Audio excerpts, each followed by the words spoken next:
first job, it's clear that I think $7.25 is too low. I would probably split the baby and maybe put it at somewhere to $10 to $12, or maybe you increase it over time as opposed to going right to the $15 an hour. I do think there are legitimate concerns about job losses for small businesses that maybe can't afford to bear that burden so quickly. And I think that the AI automation point is a good one too, right? You see a lot of fast food restaurants cutting down on cashiers, instead having those automated ordering screens. I've heard from a lot of people that low entry level, like low skill jobs in their industry are now being taken over by AI. And so it's hard for people to get experience in those low level roles if they don't exist or they're going to robots. Those kind of things. So there are real economic concerns to be balanced here, and so any increase, I hope, would be balanced with those issues. There may be concerns which we can come to in a second, but I also think that there is a real issue with wage stagnation in this country, and there has been historically. And I was looking at some of the details on that this morning. So even the American Enterprise Institute, which is, pretty right-leaning, found that in terms of inflation-adjusted hourly rates, between 1975 and 2020, the average rate for what are called unsupervisory workers rose by 18 cents in, 45 years. So that is much, much slower than had been the case, for example, in the decades immediately after the Second World War, which created the American middle class and where there were a lot more of those wages rising. Now, in terms of the employment question, there is conflicting research on that. There's a UC Berkeley study that found that, in fact, it had very minimal effects on employment, and what happened was that because all employers are obligated, obviously by the nature of the law, to raise wages, there's a moderate increase in prices to consumers, and this Berkeley study was suggesting that concerns about employment are overstated.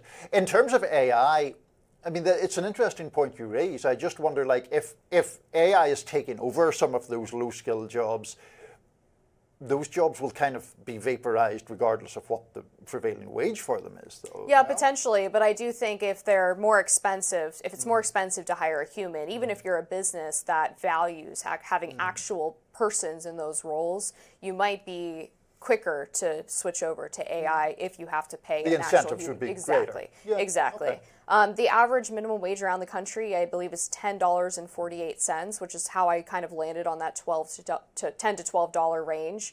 I think that's probably a little bit more reasonable than $15 an hour, but I do find the attacks on Josh Hawley from the right to be very reminiscent of sort of the old, very fiscally conservative wing of the party, the Tea Party, for example. And I think you'll probably see some other Republicans start to jump on this trend as the party embraces more fiscally liberal policies, which we've seen with Trump rejecting, major cuts to entitlement programs and wanting to keep Social Security as it is and all of those issues, where he's made pretty clear, look, part of my coalition, my base, is working class Americans who broke through the blue wall in 2016 to elect me, and I'm not going to abandon them by adopting this very Milton Friedman-esque version of economics that maybe doesn't serve their best interests. And to that exact point, it's worth noting that Hawley himself is, though very socially conservative,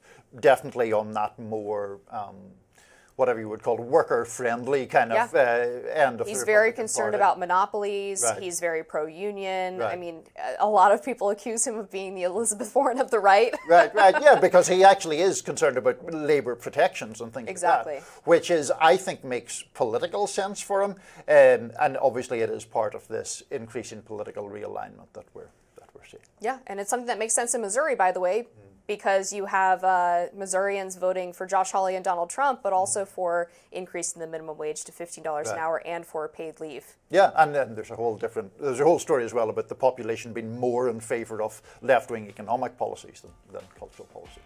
In any event, law enforcement turns on media covering the LA riots. We have plenty to say on that coming up next.